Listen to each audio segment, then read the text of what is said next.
Harsat na kisiam in nuôi chana vang sangin bom tu kan ho kan ulen na trên quang tra kan lam theo kan ma hin san ni kan lai chan le in bom hana chin ri an ne kan harsat boy na ka in so thelo ôi ba lo hi ring santa asi minung cha nak le ral nam rin atlak lo ôi ba lo hi ben santa asi minung cha nak le ral nam rin atlak lo minung rek khatung an ran le an ring sam man se an hua bho kan li chung pathiam za lo kan ring sam ama hin san tu ola hil da lo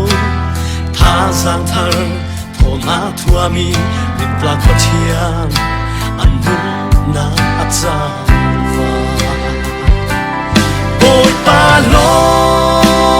hi rin sam tla asi minung cha nak le ral nam rin atlak lo ôi ba lo hi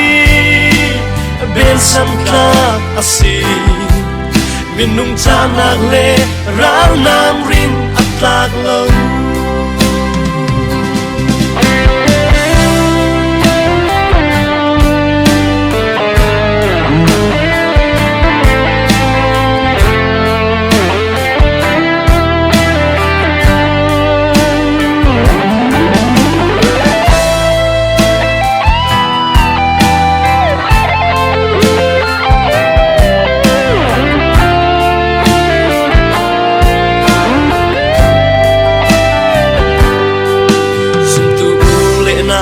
yang tik chan khala boy barin something hila ama tu kan zo in rua tu asi Israel mi pi som ni sum tia sam lo fi a som thei tu chung in som hin dai te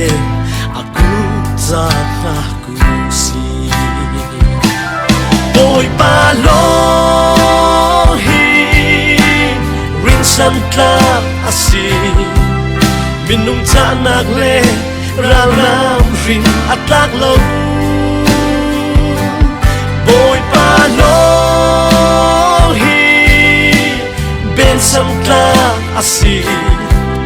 minung cha nak le ral nam rin atlak lo boy pa lo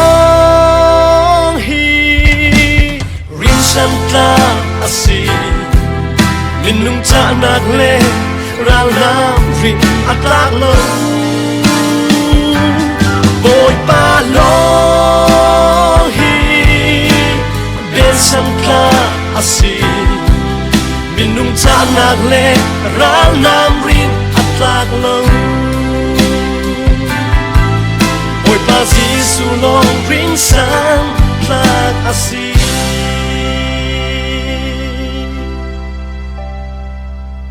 ôi pa Giêsu long rin sa tla asi